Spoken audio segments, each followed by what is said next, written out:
Good morning and welcome to another episode of Catholics at Home. I am Mag and it's such a beautiful day today, isn't it? Now, that song was brought to you by the Children's Choir from St. Ignatius Church. And the only thing that kept playing in my mind all the time was the fact that I went to a school where that whole line was actually printed on our school badge. So I was from MGSKL, and thy word is a lamb unto my feet was actually printed on our school badge. So it kind of brought back loads of memories of being in school. Well, that's me at least, yeah?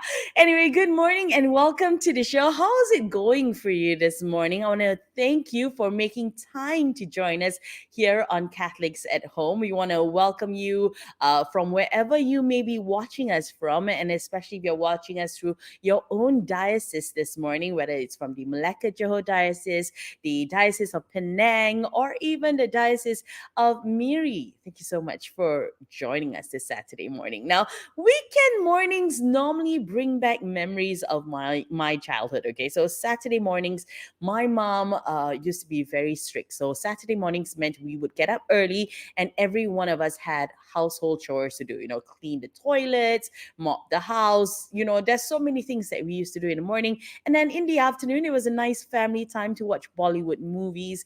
And on Sunday mornings, church, catechism, and then brunch. Okay, so for brunch, we normally look forward to a Western breakfast where my mom would actually make it for us, and we love that. Okay, we love that so much. So weekends normally bring back a whole load of childhood memories, and I would like to know about your childhood memories as well. So why don't you share it with me too? Okay, so just type into the comment section below and let me know what weekends remind you of. Okay, what kind of childhood memories still strong in your minds and you still think about it every time the weekend comes about. So in the meantime, while you do that, don't forget to like, comment, and share this post as well so that we can reach many more people through the Catholics at Home podcast platform. Yeah.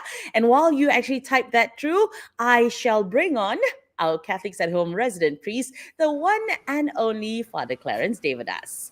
Good morning, Father. How are you today? Hi, morning, man. I'm well, thank you. You're So I talking about asked our Saturday mornings, huh? Yeah, I asked our viewers about their childhood memories, right, Father? What about you? I mean, what do you remember growing up as a young boy on weekends? What did you have to do? I think Saturday morning was like sleep-in day. So you don't have to get up early Really? to, you So don't have to get up early to lucky. go to school. I've always been, yeah. For me, it's always the morning session.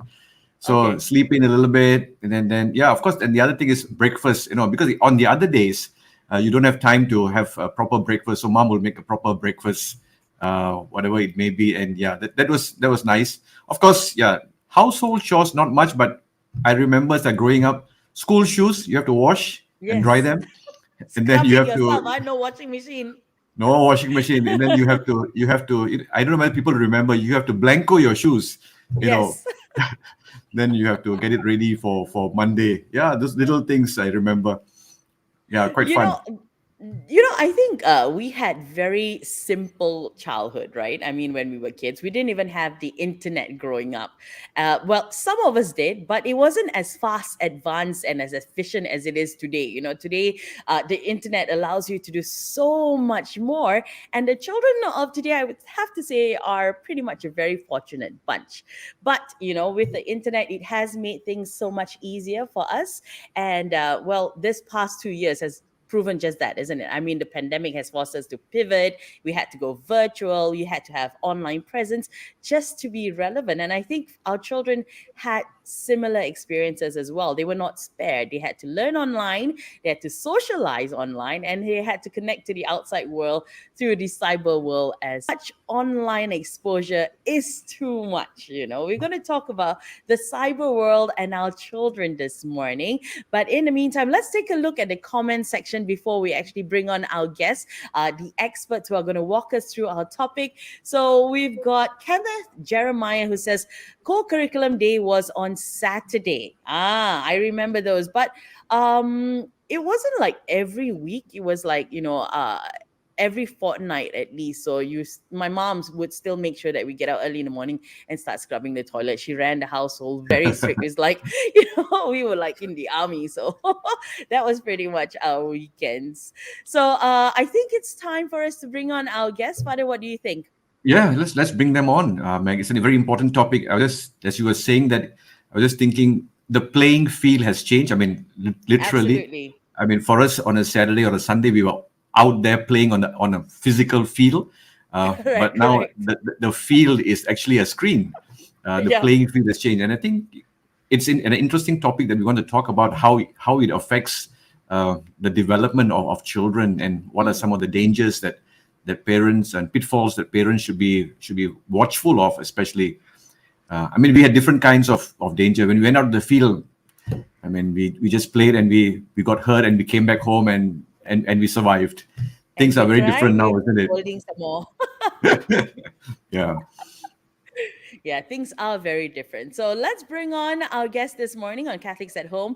We are welcoming Dr. Fam Jia Yuin, a lecturer at the Department of Psychology of Health University, and Shamir Rajadurai, a crime prevention specialist from Prevent Crime Now. So they're going to help us clear the air a little bit about our children and the risk of being too exposed to the cyber world. Welcome, Dr. Fam, and also to Shamir. Welcome to the show. Thank you very much, Mag. Thank you very much, Father Clarence, for having me, and Dr. Pham as well joining the show today. Thank you very much. Yeah, thank you so much for the invitations to join the show. I think we should thank you for, spending your Saturday morning with us. But your opinion matters, and we normally like to hear from the experts. So let's dig right into it. Is the cyber world a safe place for our children? Well, I think moving forward, the cyber world is an important, and it plays an important role in the development of our children. Is it a dangerous place? Well, everywhere is dangerous. Like I think Father was just sharing earlier, you go to the padang, you play, you fall down, you hurt yourself.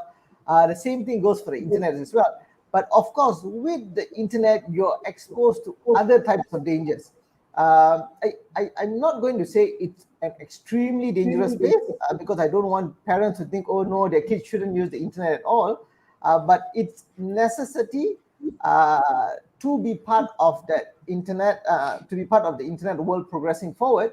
But also, I think with anything new, there are always risks to it, and there are always a lot of threats. So I think as parents, it's important to take certain preventive measures, or just be a bit cautious about your children's activities online. Dr. Yeah, I Pham, want to anything to echo add? with yeah, I want to echo with Shamil about the points. So actually, we can see that the nature of the cyber world has changed a lot since the past 30 years. Like 30 years ago, when we talk about the media, actually we are looking at the televisions, we are looking at the radio, which are somehow naturally safe. But for now, it is quite a mixed finding. Whereby on the bright side, actually, we can see that the cyber world do offer us a lot of content. So it do offer us educational content. For example, I do learn a lot from the internet. I learn about some skills. I learn about some research, for example. So we learn from the cyber world. So do the children. They learn from the cyber world as well. However, there are also a lot of threats, or I should label it as a potential threats for the children. So parents should be very, very sensitive towards the potential threats that are pointing towards their children. Okay. When you talk, sorry, when you talk about children, and I'm always very amazed at these things, and I do not know whether how we are wired is so different. Sometimes parents do brag to say, "Oh, my 3-year-old or my 2-year-old knows how to use," and a lot of us don't.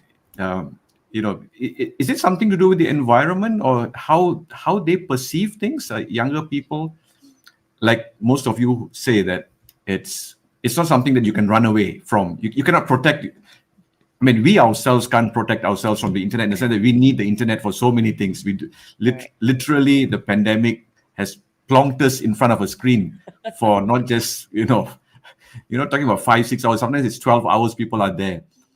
But how are children wired in that sense, Dr. Pham? In the sense, how do they perceive things with regard to the internet? And is it their learning skills are different from a generation before? Well, I will say it is a slightly different skill that we have learned a generation before. Because nowadays we are talking a lot about the digital skills. So we want children who are sensitive towards the cyber world. They know about the data, they know about analysis, they know about how to search for information. Well, as compared to many, many years ago, when we want to learn something, what we do usually is we go to some bookstores, we look for some reference book, or we go to the library, or we are just trying to, try and error to achieve the goals, right? But nowadays the children are very smart, and there are a lot of resources that are available in the internet, and they will know how to search for information, and they will learn all kind of skills through the internet, right? So somehow parents need to be a little bit careful here, because as I mentioned, children has a lot of information, a lot of resources. So parents need to be more sensitive to what resources are the children getting from. Sometimes, well, even parents, even adults like us, we fall for the fake news, right? So what about the children? So we can't expect the children know about all the filters, right? So somehow, we parents, we should somehow, like, to some extent, we could help them to filter a little bit of the unnecessary stuff, for example.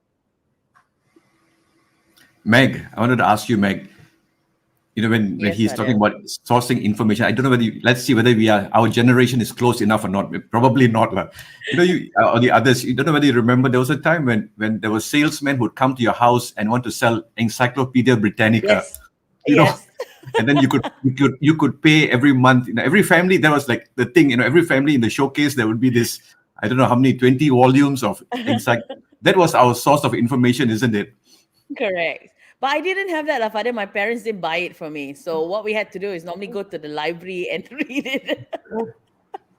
So we were more resourceful in that way lah. We had to go to the library or refer to our reference books and all that, so that we make sure we got our own. But my dad used to work in a printing company, so whatever reference books that he could get, and he would get those that were imported, he would bring it home. So that kind of helped us as well. So yeah, I would consider myself lucky in that way. All right, so back to our conversation this morning. Now, both our guests have mentioned the risk. So, what are the risks of having our children on the internet, whether it's prolonged hours or unsupervised? Okay, actually, there's been some research done on this, and what's interesting is that 70% of children between the ages of 17 to 18 have like accidentally encountered online pornography. Not that they were looking for it; it was actually encountered while they were doing homework.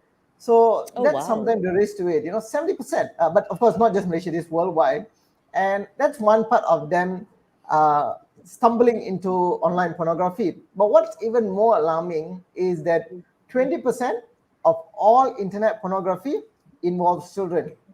So that's the more alarming part, is that you've got the sexual predators online, and you've got pedophiles who enjoy watching child pornography, and that entails about 20% of online pornography, which is, I think, even if there's one video online, it's bad enough. This is your 20%.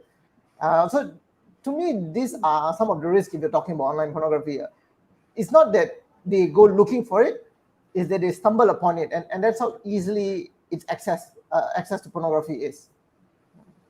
So that's one of the many risks I feel online. Of course, then you've got other things like hacking, cyber grooming, or many other things, fake news, like what Dr. Fam just mentioned earlier. So these are some of the basic things that you would stumble online, or some of the basic risks that you would face online. Okay. Dr. Fam, you were going to say something? Yeah, I do agree with the Shamir points about all of those external threats that might reach our children.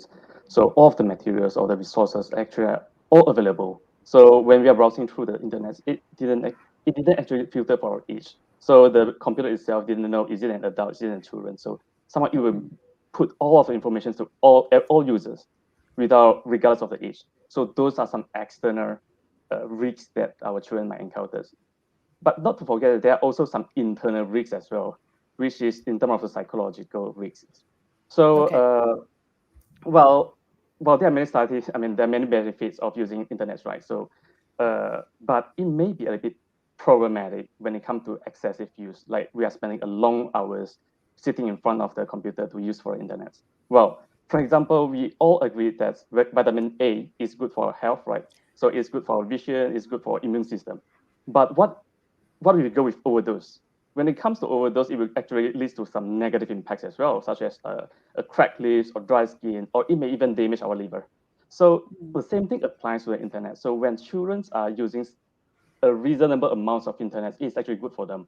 It's good for them to learn things. It's good for them to socialize. They will have some entertainment as well. But when it comes to long hours, it will lead students to, I mean, the children to the addiction part.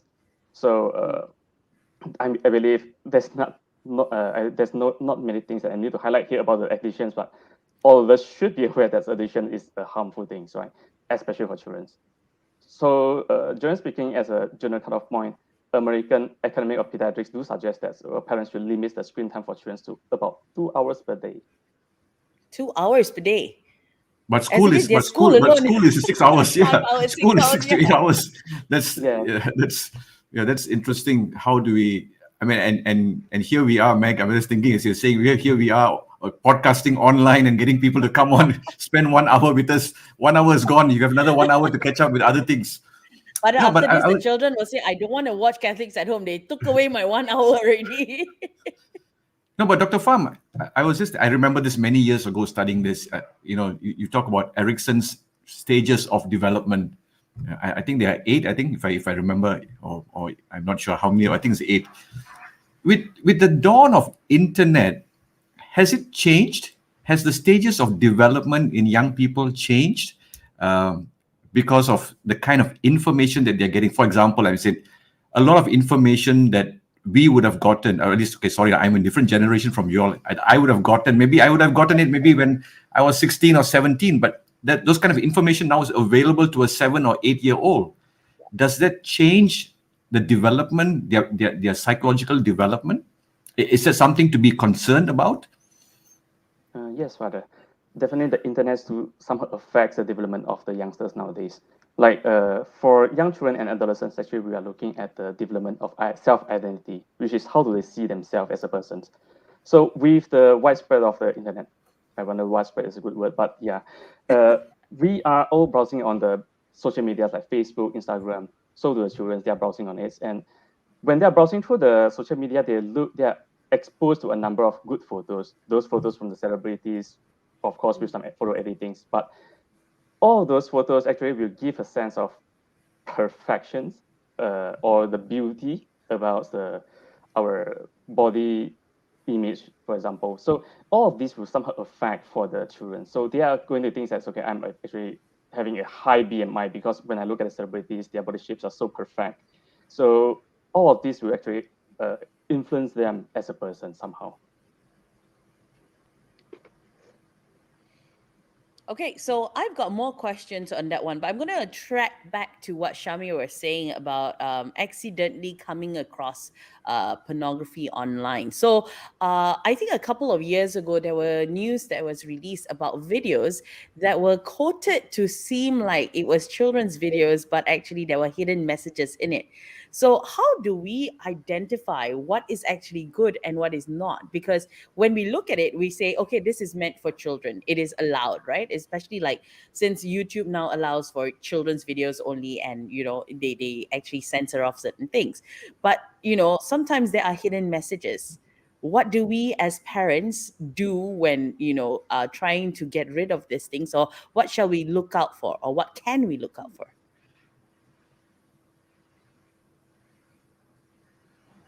Well, I'm actually quite familiar with some of the videos you're talking about. I think the biggest problem with that is I think we need to look at it from this way.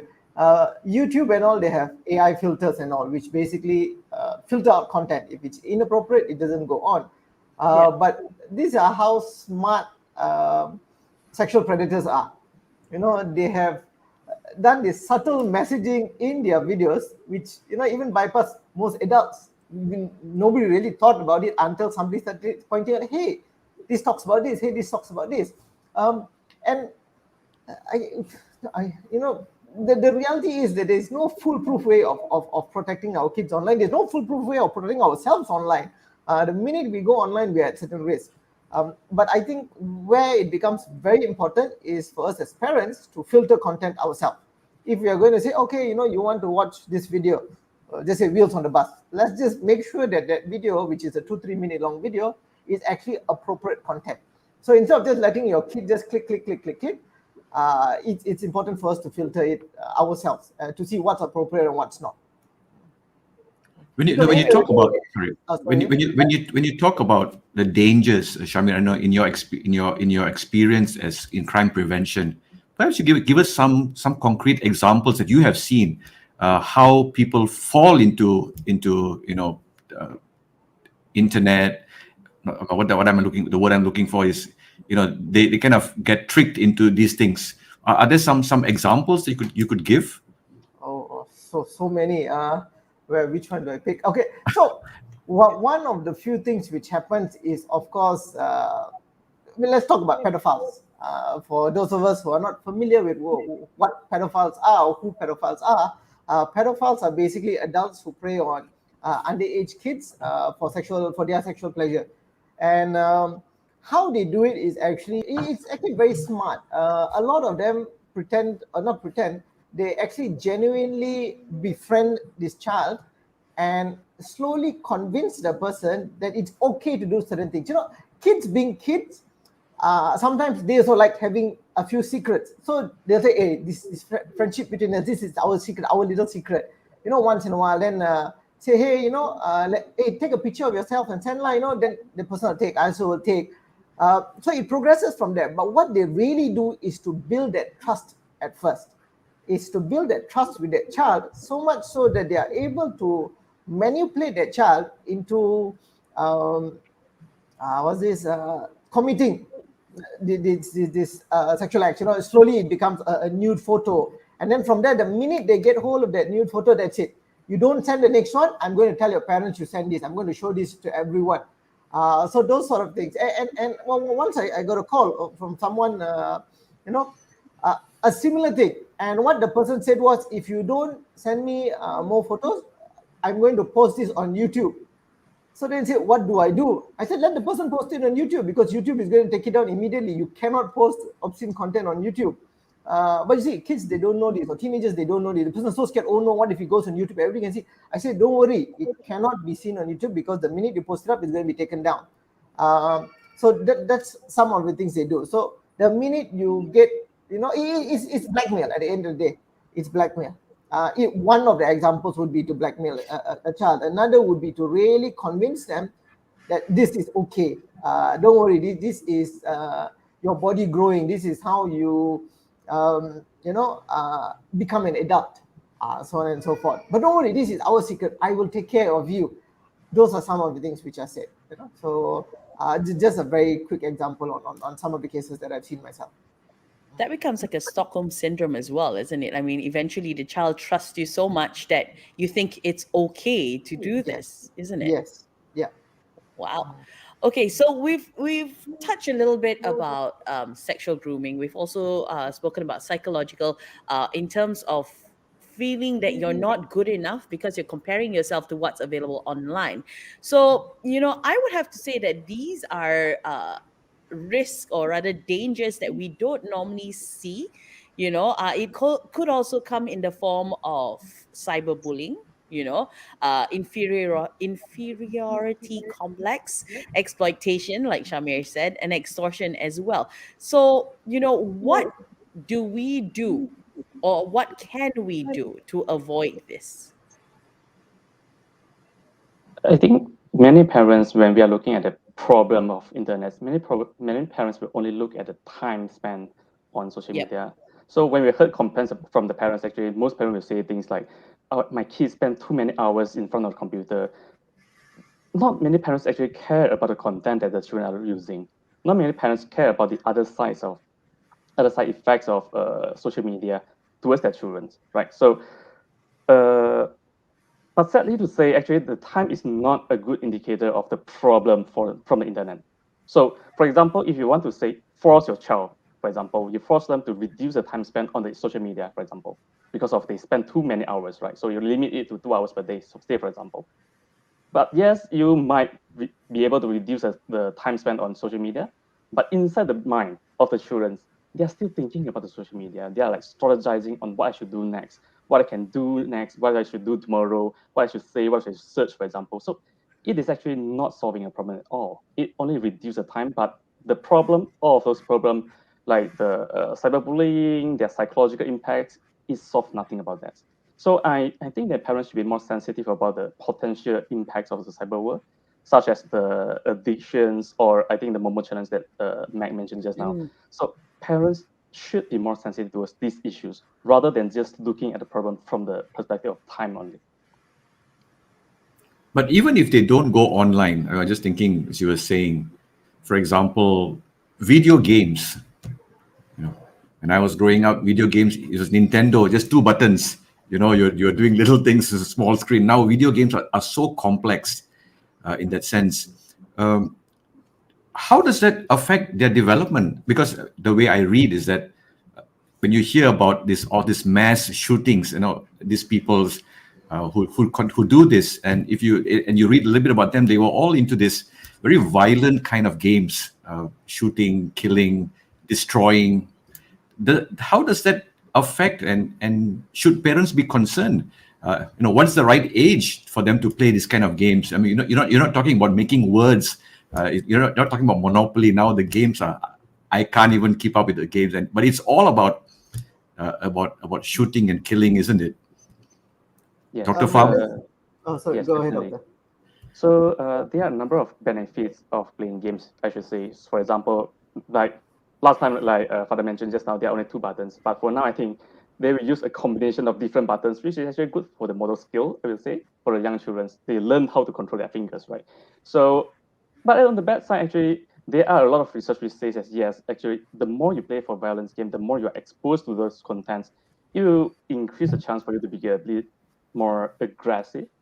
For one reason, it is because of the dehumanization. So when you are playing with the shooting games, you're killing the NPCs in the online gaming, for example, it will give a sense that those human, they are no longer human, they are just an object. It's just an NPC. So when the children are exposed to long hours of gaming, it will somehow dehumanize. They are going to treat human as an NPC, even in the real world. So for them, there's a possibility that, well, while they're exposed to long hours of violence contents, they are likely to treat human as just objects. So killing a human is almost similar to tearing off a paper. So that is the dehumanizations. But I also want to highlight that as well. Well, we tend to say that as well, playing for violence game will make you into a violent people, right? But playing a cooking game will not somehow make you into a chef. So we should be what we should concern is about how the children are being exposed to the contents. So how are they thinking? How it will affect their development? So I will not say playing violent games is always wrong. Playing those shooting games is always wrong. But somehow we need to have a little bit of control. We need to have a little bit of filtering. We adults, we have to explain to the children of what are the dangers, so that they can distinguish between the virtual world and the reality, so that they will know what is right and what's wrong. I just Shamir, like to add on. you wanted to say something here. Yeah, actually, just to add on 2 things. One is, of course, the cyberbullying we were talking about earlier, and also just to talk a little bit about the gaming issue. I'll start with the gaming issue. I think, like what Dr. Pham said, gaming is not necessarily a bad thing, but too much of it can dehumanize a person. And I think there was a question by one of our listeners, Aaron Pao, as well. He asked, is the Malaysian government doing anything to resolve the issue of gaming addiction in Malaysia? I think back then, maybe at our time, I'm not that old, but when my time, when I used to game, up to now I game once in a while, but it was not a money-making industry. Now it is. At 17, 18 years old, you can be a multi-millionaire just by gaming. You've got Dota competitions, you've got COD, you've got Counter-Strike, all these multi-million-dollar industry. Esport is suddenly a big industry. But I think what's important is, like Dr. Pham said, there is a little bit of balance between it. And if we look at it, you think, okay, we shoot people and all, But that is no different from us watching Tom and Jerry. You see, you know, they shoot each other, they start hitting each other, and it's funny. That is funny content. Why is that okay? And why is shooting somebody on the internet, on the game, wrong? It's the same thing at the end of the day. That's why bullying happens as well. When we were younger, of course, there's no cyberbullying. There's physical bullying, and you see a kid getting hit, everybody laughs. Why? Because that's what we were taught in cartoons and all. Popeye, you see Brutus getting beating, or Popeye getting beating, all these sort of things. And when it comes to cyberbullying now, I think the biggest mistake that we make, and I hear this so often, and it's one of the most annoying things I hear. Oh, you're getting bullied online. Stop going online lah. Delete your social media. No, that's not the way of handling it. That means you're still enabling the bully to do what he's doing, or what she is doing. If somebody is a bully, either physically or in the online space, they need to be corrected. You don't tell the victim to stop going online. It's like telling the victim, oh, you're getting bullied in the padang, don't go to the padang. No, you go and fix the problem with the child who is the bully. So I think the biggest problem is that we always enable bullying because we don't want to deal with the bullies. That's one of the biggest problems. And when it comes to the issue of gaming, I think a bit of moderation is good. But also now I do believe you can actually make a good living out of it. So I'm a little bit on the fence of it. But to me, it's also because I used to game a lot, and I don't believe I'm a violent person. But yeah, I think a bit of moderation would actually solve this issue. I'm always asked the question. Sorry, Meg. I'm always asked the question. I'm going to ask this question. How young should they be playing computer games? Because I always say that I don't know. I mean, I'm not a gamer at all. I don't even know how to handle this. With so many fingers, you give me 2 buttons, I'm more able to handle. You give me so many buttons, But then you can still play Tetris. 2 fingers. my nieces love to play with me because they will always beat me. So I'm a good loser. So I can't handle. But how young it is? I mean, how young? Because there is social pressure now. Everybody wants, like you mentioned, like COD, or I don't even know what the other games are. Fortnite. You hear these things youth mention. I can't even understand. But how young should they be exposed to something like this? Is there a rule from the studies? I mean, Dr. Fam or Shamir, from your experience? Well, I do. I think this question is associated with one of the very, very common questions, whereby many parents actually asked me before on what is the best age for us to give our child a smartphone. What is the best age for them to own a smartphone? So I think it's a similar question. But sadly to say, actually, there's no clear answer for this one. So as I mentioned before, there are actually benefits and disadvantages of using the internet or using the smart devices. So for example, the benefit of using the devices at a younger age will be definitely they are more familiar with the digital skill, because as we have learned, the digital skill is getting more complex nowadays. So it is always good for us to expose them to the digital skill as soon as possible, right?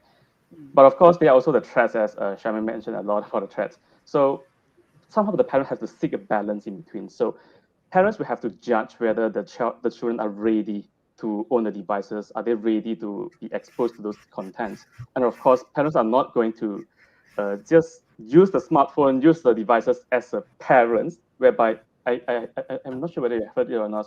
Nowadays, we are calling it as a smartphone parenting, whereby all parents do is they just throw the smartphone to the children, and the children will be quiet for a few hours.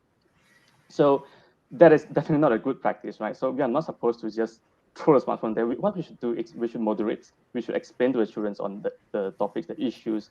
So we should somehow like guide them so that they are on the right track and not going to the darker sides. Shamir, anything to add? No. Okay. All right. So moderate them so that they don't go to the darker side. That's very interestingly put, Dr. Pham. Now, if you're watching us on Catholics at Home, and if you have a question, please feel free to drop it in the comment section below. Of course, don't forget to like and share this podcast as well, so that many more people can watch it later on. And because it's on Facebook and YouTube, even if you miss half of it, you can watch it back from the beginning if you just joined us. Yeah. Now we're talking about children and the cyber world. So we've spoken about the age and all that. And I just have to, Dr. Fong was saying something when it hit me. It's like if you give your child a smartphone to keep them company while you do your work, it's not called smart parenting, because the word smart. So yeah, I mean, yeah. Anyway, okay, if anything happens to our children, what are some of the signs to look for? I mean, how do we know something is not right? How do we know that they've been affected by something they've seen online, or something they read online, or something that someone said to them while they were online? What are the signs to look for? I think I have a few things that I can share on this point here. So as I mentioned before, many of parents, what they are looking at is only in their time. So by right, parents should look beyond the time. It's not just about how many hours the children spend on the internet. So what parents should do is actually look at the symptoms of the addictions. Do their children show any symptoms of addiction? For example, we are talking about the salience, whereby the media actually already dominates the thinking of the children. So the children are not doing anything, but they keep thinking about the internet. They lost interest of their hobbies because of the internet. They keep thinking about internet, right? Or we are looking at the withdrawal symptoms. For example, when you take away the smartphone from the children, they start to throw tantrums, they slam doors, they flip the tables, for example. I believe many parents have experienced these kind of things, right, from the children. So what we actually should looking is not just about time. There are many children who are spending a lot of time on the internet, for example, like watching the podcast from CAD here. So it's a good thing. It's a way for them to learn, right? So the time itself is not a good indicator. What we should be looking at is the symptoms of addictions. Is there any negative signs from the children? But of course, the parents should be more sensitive about the threats from the internet, which I think Shamir will have a lot to share about the threats. Yes, just to add on to what Dr. Fam has just said, there are so many different threats, especially when it comes to the internet, right? Like what some of it we were talking about some of it earlier, and when we talk about how should parents, what are the signs that parents should be looking out for? One of the things, actually, I would say, which is the benefit to the child being on the internet, is that they actually confess a lot on the internet. So you've got this forum, suddenly you see people talking about, you go suddenly had a hashtag Me Too thing come out. Suddenly everybody is sharing experiences of what has happened to them. So that's actually one of the benefits of the internet. And I think people, we focus a lot on the negative, but we forget actually how the positive, how the internet can actually be such a positive tool as well. And as parents as well, if maybe a child is on Facebook, please be on Facebook as well, so that you are able to at least see what is going on, or maybe once in a while go around, stalk around a little bit. It's fine. So you actually see what's going on, and what can you do for your child as well. And I say this also because you've got parents, right, mother and father, and it's important for both parents, not as a unit but as individuals as well, to look out for certain signs in a child. Because in my experience, one of the worst things I always see is that if fathers sexually abuse their children, and sometimes the internet is a place where they feel safe enough to share this information. It's a terrible thing. I've sat down with people who have raped their own daughters, and when I asked them, I said, isn't it weird that you do it to your own child? And very interestingly, this is one of the most common replies. I said, I love my daughter, but I stopped seeing her as a daughter. I started loving her more as a girlfriend. And that's how the progress of it is. That's why the internet is a dangerous place, because that's when you get certain things. You have the dark web, which is like the most dangerous place on the internet, and you had some of the worst pedophile in the world in Malaysia at that point of time. Some of you might be familiar with the name Richard Huckle. He came to Malaysia on missionary work, and he came here doing missionary work, but he's the worst pedophile in the world. The world has never seen a pedophile as bad as him. Why? He not only sexually abused our Malaysian children, and he's done it in different parts of the world as well. He had a journal online, which people used to go and read. So now, an adult who is also probably a parent, who suddenly has access to the journal, is going to probably start having thoughts about certain things, and okay, this is one of the techniques can be used. And what's worse about Richard Huckle had a book to say. Let's call it, I can't remember the title, but let's call it like this, Pedophile 101, how to be a pedophile. So he basically had a whole manual on what can you do. and how can you do it, and how can you get away with it. And please bear in mind, it's not the Malaysian authorities caught him. It was either the British or Australian authorities that caught him in Malaysia. So these are the dangers of the internet, but also it's also a space where children can sometimes go and release this information, and you can take necessary action from there. For example, the Ain issue where she shared the teacher made a rape joke in school, and then you see two parts of the world. One part is who is like, oh, congratulations, Ain, for speaking up. Second part, the teacher is suing her for defamation, and the head mistress and all, her account was supposedly hacked, where she defended the teacher, for making the rape joke. Our IGP as well at that point of time said, oh, maybe, it was just a joke. So then you have two different ends of the world over here. And when I think Pandalela spoke up and said, oh, I also was a victim at one point of time. And then you suddenly have one minister saying, oh, why are you bringing up old story?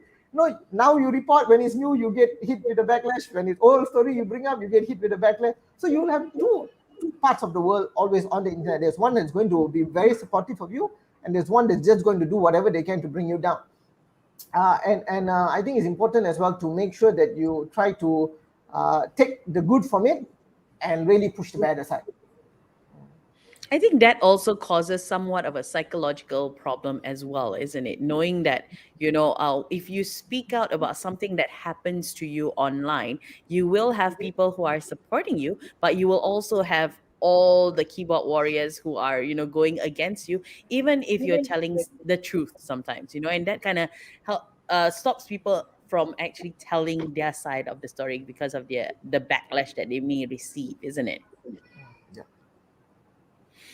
Okay, so as parents, now this is the magic question. Is it wrong to monitor what our children are doing online? Now, both of you have mentioned, either stalk your children or make sure you watch whatever you're doing, or, observe what they're doing online. But if we're dealing with a little older children, like for instance, like in their teenage years, perhaps, they might feel like it's an invasion of privacy because, back then we never knew privacy because our parents would have slapped us if we asked for privacy at the age of 16, But these days, children are different. They're a lot more mature, more advanced as well. So is it wrong for parents to monitor what our children are doing online? Well, I think it's fine. Go ahead, stalk your kids. Privacy and all, that's out the door as long as they're staying under my roof. So it's the same I think you may have just lost a lot of teenagers following you if you're on social media. Because that is, it's very true. What Meg says is very true because this is the challenge that parents face. For example, just to add to what Meg has said. Facebook. Okay, the moment you friend them on Facebook, they move to another platform. And the adults, people like me, I can't keep up. You move from Facebook, you move to something else. Now it's TikTok, and what else is going to come? They just keep moving. You see, that's why they have Finsta too, Father. So that Instagram, you friend your parents. Finsta, your parents don't know what you're doing. I don't even know what Finsta is anyway. I think I should go now. I need a course. But do you think that open conversations with the children is something that parents should be doing and talk to them, rather than barring them? I'm not sure whether this is the right thing, but if you keep barring them, they will just keep moving from one place to another. To have open conversations and to tell them, these are the dangers, to educate them. Of course, it may not be successful. Does that have a more lasting effect rather than stalking them? I use the word stalking them. I think Dr. Fam might be able to add to that, but just before he adds on, I just like to share actually to all the parents listening, if you want to, like what Farah said, you go on Facebook, either they will put you in a different category of friends, or Instagram as well, so you don't really get to see all that content. But what you can do, and this is a very interesting tip, you can download, if you're using Android, you can download something called Google Family Link, which basically gives you access to their phone and their devices. You can see everything that they're doing on there without really asking, hey, give me your phone, let me see what you're doing. So you're stalking them without them knowing it. So that's one way. It's Google in the name of security, is it, Shamir? In the name of security, yes. And so peace of mind for parents. It is actually. So That's what I think. I think as much as I do agree with father as well, as having these conversations are important. But nonetheless, I've sat down with a lot of juveniles, and as much as, and some of the juveniles, I have to tell you, they are the nicest people when you sit down and have one-on-one conversations with them. You can never comprehend that these kids are able to do such a thing. And some of them have murdered people. And in your mind, you're thinking, no way this kid can do it, because so polite, very well mannered. When they speak a lot of respect, speak very well as well. They're well educated, but yet they have this. So as much as we have that conversation with kids as well, and treat them as adults to a certain extent, of course it opens and it helps open a line of communication in case the kid is in trouble or anything. But you have to understand, as we were teens as well at one point of time, and I'm sure you would have lied to your parents at one point of time. So as much as, and I say this because I've sat down with some of these juveniles and all, nicest people when you talk to them, and you never, and I don't blame the parents for not believing that their children have done committed such a crime, because when I sit down with them as well, like no way they would have done such a thing, but yet they have, and they admit to doing it. It's just that you are a different person from your parents than you are with your friends. So yeah, I think Dr. Fam would maybe have more things to add to this. Yeah, I want to echo with Shamir's point as well about the monitoring. Well, they do have a lot of applications that can help parents to monitor for the online activities for the children, right? So even for TVs nowadays, actually, we can set limits as to what content they can access to. For YouTube, we do have a YouTube Kids, for example. Even for PlayStations, we can set restrictions on what are the contents the children can access to.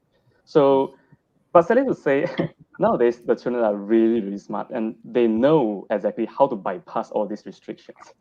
So it's not surprised that many parents actually have felt being outsmarted by their children, whereby no matter how hard they try to invest time to learn about the technologies, they set for the rules, some of the children, they know exactly how to bypass them. For one reason, as Father mentioned just now, restrictions somehow may not be as effective as communication with the children, right? So there are actually a few methods for parents to monitor for their children's online activities. One definitely is restrictions. So which what we call as a restrictive mediation. So parents are going to set rules of what children can do, what children cannot do on the internet. So this will include for amounts, like how much time they can spend online, what are content they can access to, where is the context they can use the internet, for example. Could they use their smartphone during dinner, for example, or could they use their smartphone before they complete their homework, for example? Or as to the parent might set rule about the cyber safety as well, as to what content they can upload to the internet, what information they can share to the internet, like the home address. Is it safe to share the home address? Is it safe to share your identity card number in the internet, for example? So parents do share of this set of these rules that restrict the online activities of the children.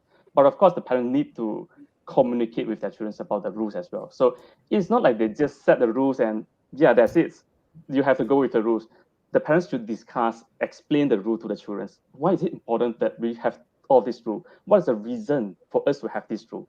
So actually, it is a good opportunity for parents to somehow it's a good opportunity for guidance and education, whereby parents can educate the children about the cyber safety, what are the harms for the children, for example. For example, if you are doing this, what people can do, how people can exploit these informations and harm you, for example.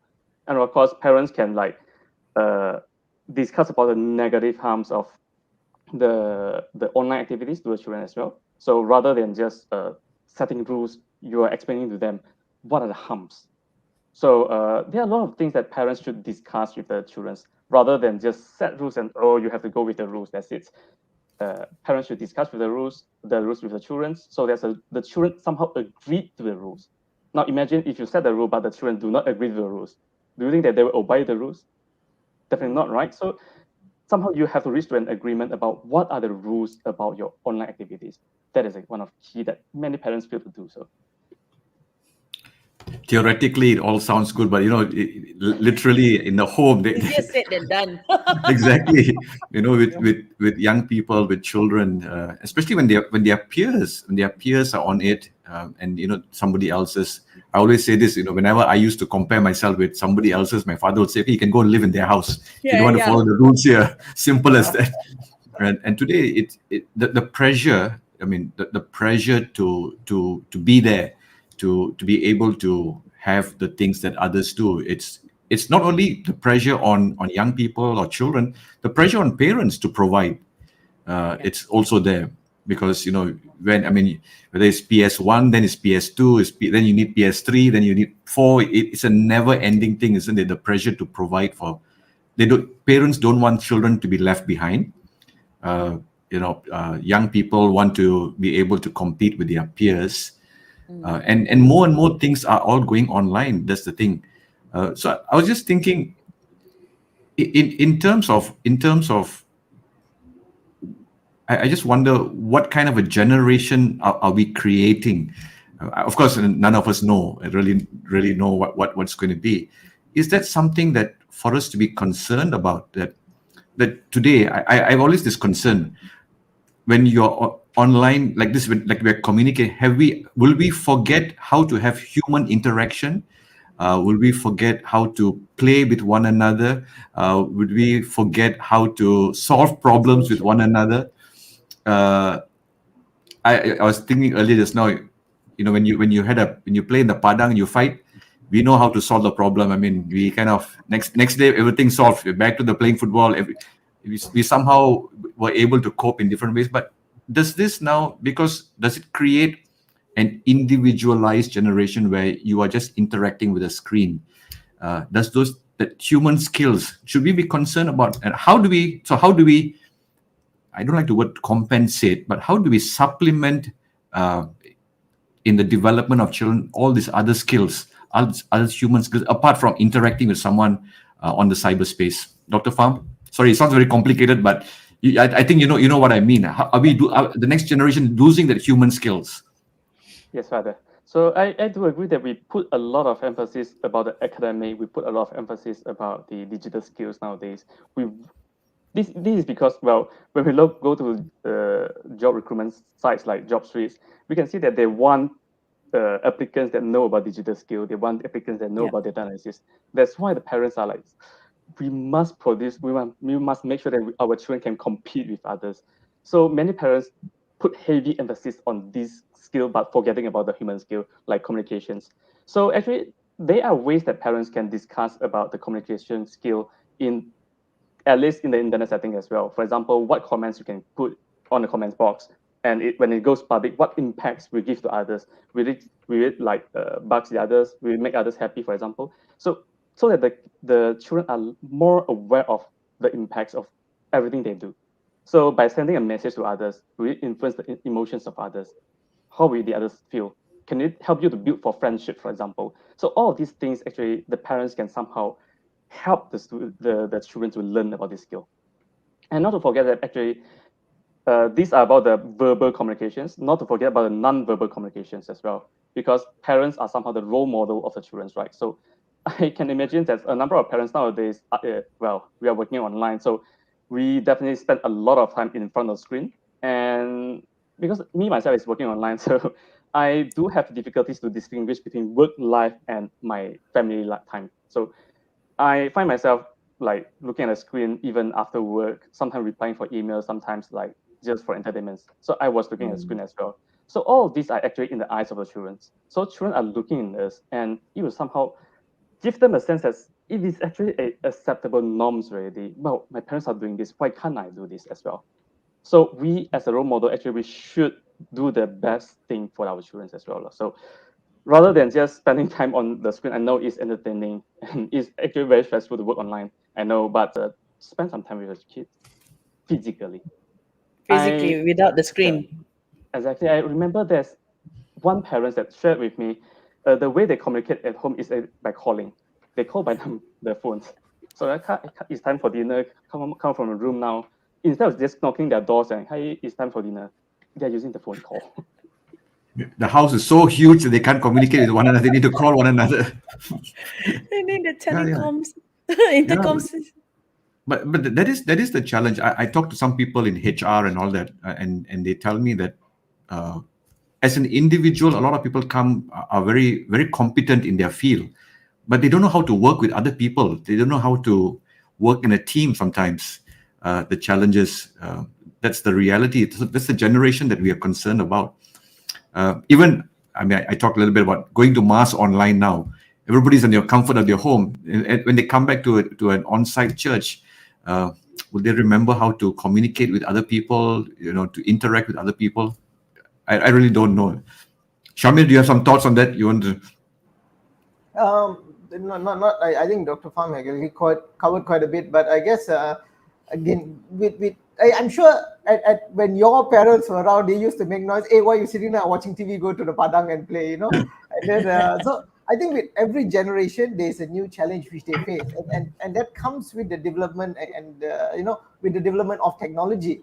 So at the moment, as we're talking here about the dangers of online cyber threats and all, we also have to remember that there are a lot of benefits that come through it as well. Like one of the things you've said, you're now able to have mass online. I'm sure pre-pandemic this wasn't even a thought.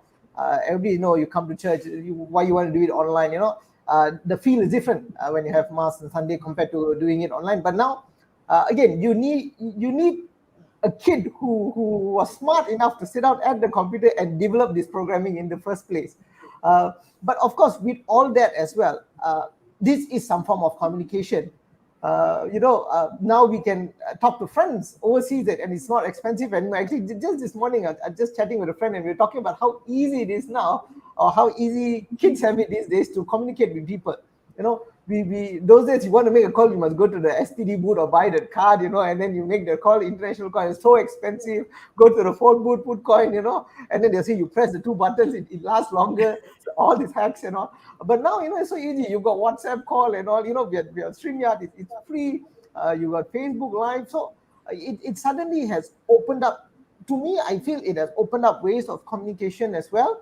As much as, and I totally agree, that it can also have the negative impact of making people forget how to communicate as well. Everything now, that there always needs to be some kind of bit of tact when you talk to people and you're trying to compromise about certain things.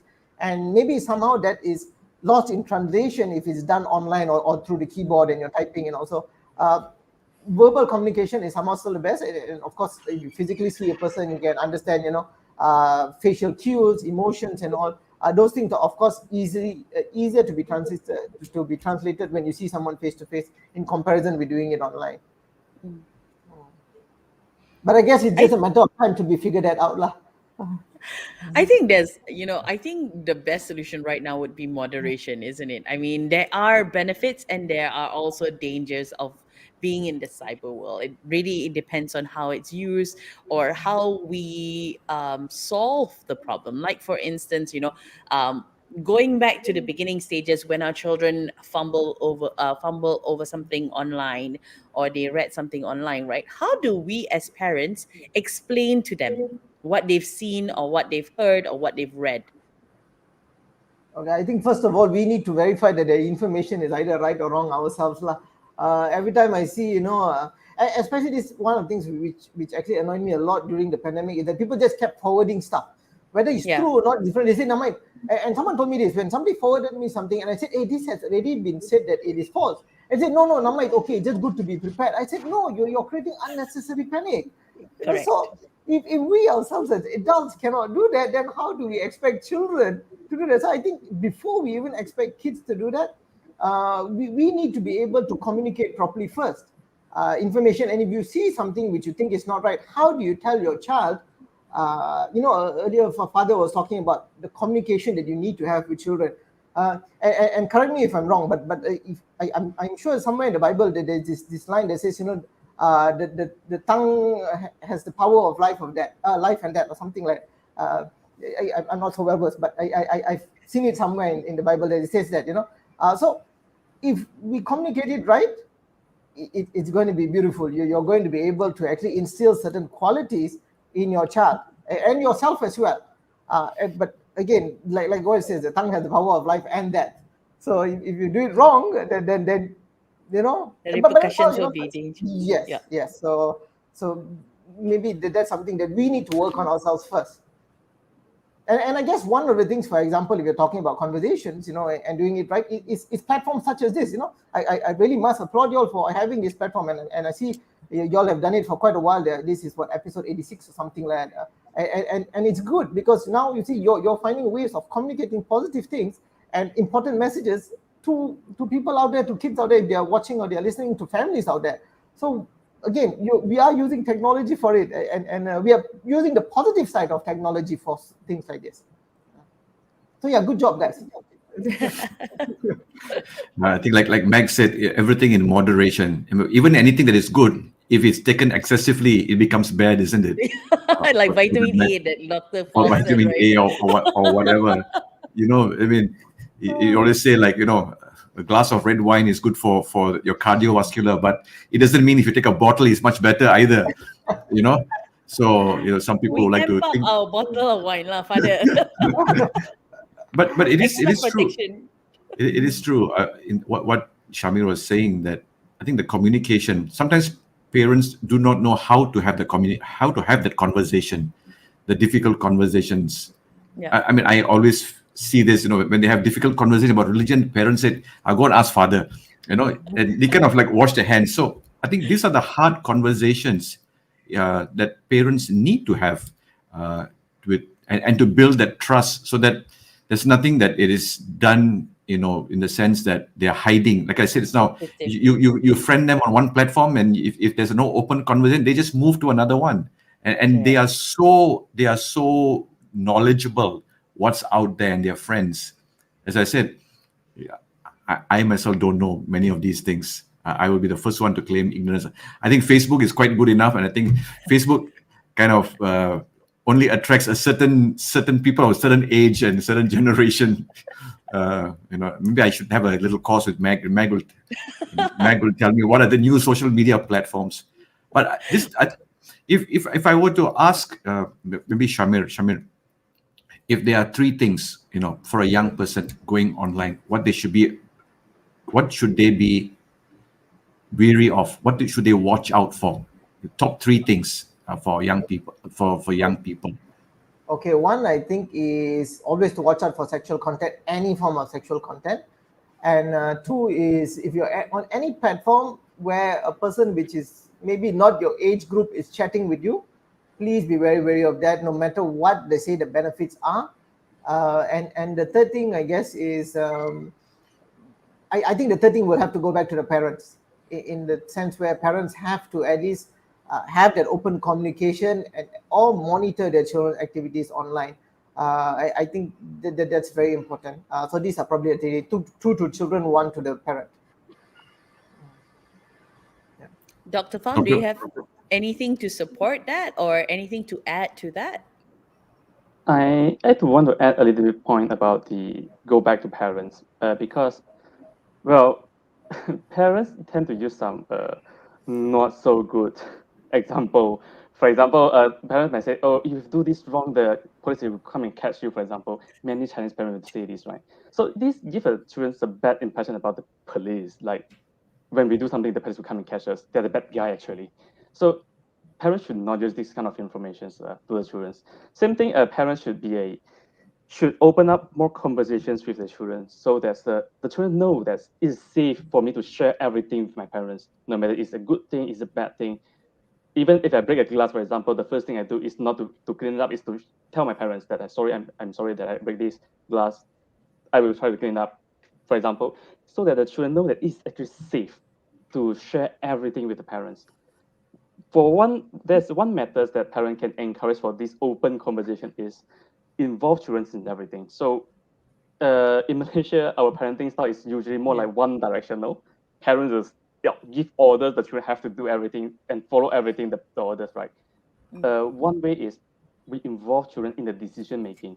So in the setting of family rules, for example, to how many hours you can spend online, for example, you might consider to involve children in the decision making, like how many hours do you think is appropriate for a day? So after including for the online classes, I think we already go back to physical classes, so it's no longer a concern. But for example, for entertainment, for you to search for information, to do for homework, for example, how many hours is appropriate for you, for example? So instead of just one directional, you should have only 2 hours per day online.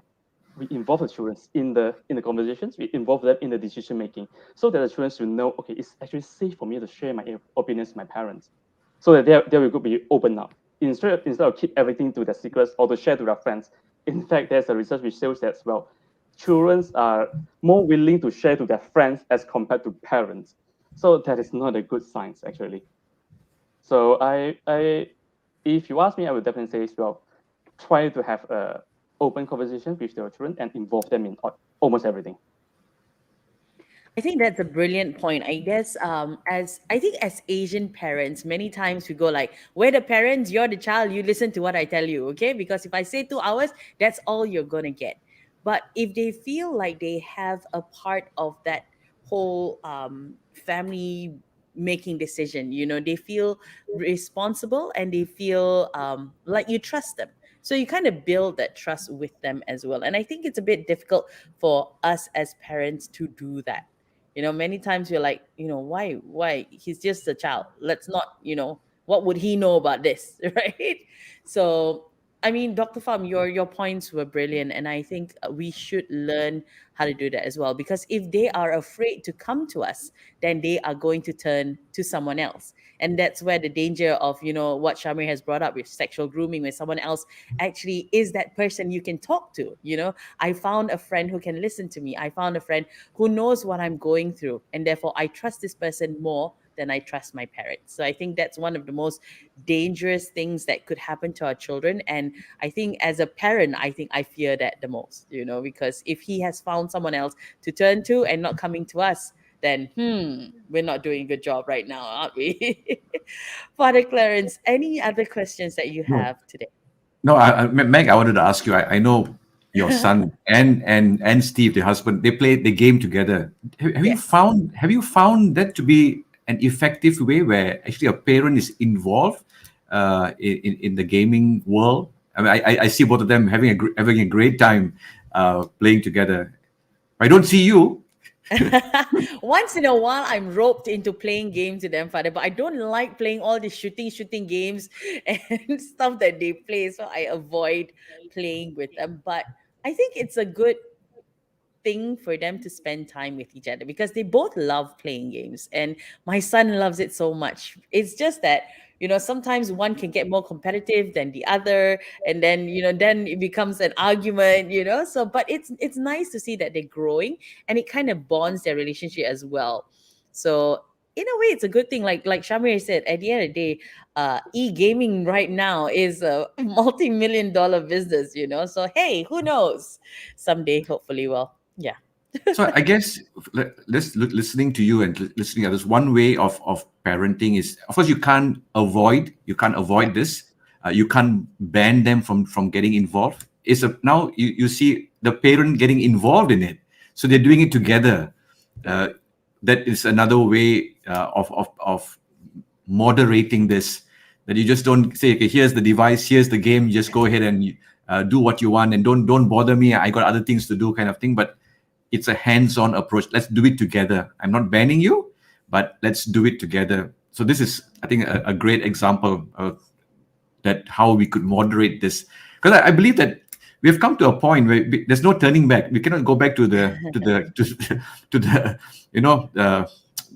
days when Yesteryears. to say that no, you can't have this, you can't play this, you can't do that. Because if you don't do it in your home, then they will do it in their friends' homes. Correct. When they go, they're in somebody else's, so rather and you get involved. Just listening to both Dr. Pham and Shamir, yes, there are a lot of dangers, a lot of, doesn't mean that now it's time to shut down everything, sell off your devices or give them away.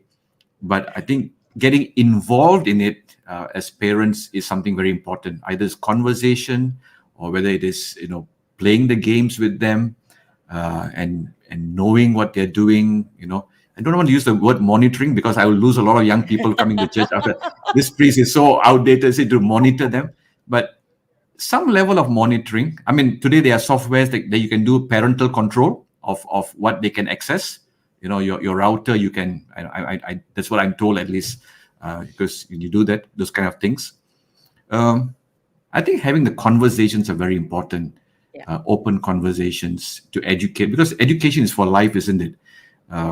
You ban them, it's just temporary. It's a temporary measure. When you educate them for life, and they begin to understand. But I think it's the same with religion too. I always believe that when you start imposing things on them, They will do it because you tell them to do it, or because they are under your roof. But the moment they leave, uh, they just All do other hell breaks things. loose. Exactly. All values, all virtues, all go berserk because, it was imposed. But if you communicate and you convince them and you talk to them with some controls, I mean, you make the rules together, wouldn't it, Dr. Fam Shamir? You make the rules together, rather than like how we grew up. I tell you the rules, you just follow. And there's no why. For us, I mean, I think for us there was no why. You would just follow. Yeah, That's all. But I think kids nowadays ask the parents why. It's challenging, parenting in this generation, I'm sure. Yeah. I absolutely. mean, thank you very much. I mean, it's been very enlightening conversation with both Dr. Pham and Shamir. Yeah, I think they've drawn a very clear picture for us, what we should be looking out for, and what are the benefits that can help our children as well. At the end of the day, it's not going to be easy lah. Parenting in the 21st century is not easy with so many different challenges, and the internet is just one of them. But I think, like, for us, what we started with was we actually told our child that we monitor everything he does online, so he knows. But Father, you're absolutely right. The more you tell them no, they cannot do it, they will find a way to do it. Either, when they're out of the house or through someone else's device. So it's better to actually build that relationship, that communication, and that transparency as well. So we have come to the end of the program already. Before we let you go, Dr. Pham and Shamir, do you have anything to add to this whole conversation? Maybe a roundup of, maybe your advice for our parents or our viewers this morning. I think first of all, like what Dr. Pham has shared as well, and Father, and also yourself as well, is that the conversations are very important, and with the progress of technology, it's important for us to keep an eye out on our kids, but also very important for us to at least have that honest conversation. And so it's an open book. If there's anything and it's important for us as well to educate our children regarding sexual predators at a young age. When we grew up, there was no such thing as talking about sexual predators or anything like that. You go Form 3, then you learn something about it. But again, you don't learn about sexual predators. So it's important that from a young age, they are educated about these sort of things. But again, I think all in all, I just like to thank all of you all for organizing these sort of talks. To really give the awareness to parents out there, and also all the listeners and the viewers out there. So thank you very much for the great effort that you all are doing. Thank you very much. Thank you, Shamir. Dr. Pham? Yeah, I want to echo to Shamir's point as well. So if you ask me, I would say my advice to parents is always to engage and to involve in the life of the children. Do not just let them to educate themselves. Do not expect the children to grow by themselves. We as a parent, we should somehow engage in their life. We should help them. We should take care of them instead of just feeding them, right? So yeah, thank you very much for the sessions, and I love every piece of this session. I think we've loved it too. And I think we learned a lot, right, Father, through this whole conversation. Because you can watch, you can see our facial expressions when you guys are talking, like, oh, we didn't think about that. Yeah, this happens too. Anyway, we want to thank you so much for joining us here on Catholics at Home this beautiful Saturday morning. A big thank you to Dr. Pham and Shamir as well. You can re-watch this podcast anytime you prefer if you miss most of it. And of course, don't forget to share it as well. Next week, we'll be back with another topic. And for now, we're just going to wish you a fantastic weekend ahead. And we'll end with a little prayer. Father? Name of the Father, Son, and the Holy Spirit. Amen.